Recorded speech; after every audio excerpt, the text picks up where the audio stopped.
you're probably used to recycling the smaller things like jars, bottles and boxes. But what about the really big stuff that needs to be recycled too? Well, it all comes here. A recycling facility that turns construction and demolition waste into new products. But to make items for reuse, we first have to crush them. Just like this concrete here, there's lots of things that can be recycled that you wouldn't think of. So what are they? You start with green waste. We do a lot of timber waste from building sites, and we do a lot of concrete. And the concrete comes in many forms. There's nice clean stuff, or it's mixed in with construction and demolition waste. And we do a lot of the asphalt, like this pile here behind us. Yeah, that's heaps. But is there anything that can't be recycled that comes in?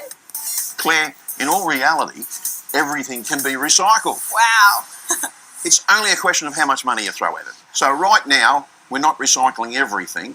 However, I think in the very near future, we're going to get all of these beat, and we'll be recycling everything. So for the waste we can recycle, it all goes into separate piles so it can be recycled properly.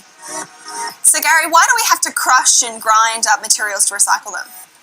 Claire, what we do is we take the large waste materials, be whatever they are, like behind us here, it's green waste and big stumps that have been sheared up, and we take that nobody wants, and we turn it into smaller products along the lines of mulch, so we don't have to grind any new trees down to make that product. That's amazing. So how do you actually grind them down?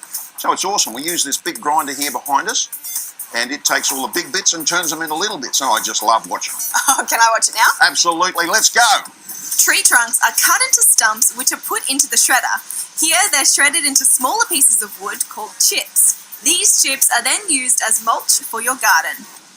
These big machines also help us recycle other materials like concrete. Bring in the concrete crusher. It's a very powerful machine that crushes concrete into different sizes. Before it goes through the crusher, the pulverizer helps remove the steel bars inside the concrete. Then the chunks are crushed into pieces as big as my fist or as tiny as sand. These are used under concrete slabs or for drainage in construction sites. And the kicker? Oftentimes it's actually cheaper to recycle than it is to send things to landfill. So Gary, how much waste do we actually save through recycling? Claire, here we actually save about 70% of these waste products going to landfill. But then you get some particular items like concrete and timber. Whilst we don't quite get 100%, we're very, very close. So you can save a lot of waste from going to landfill by recycling, and you can have a lot of fun doing it too. Gary, can we see it again? Absolutely, Claire. Let's go hit it.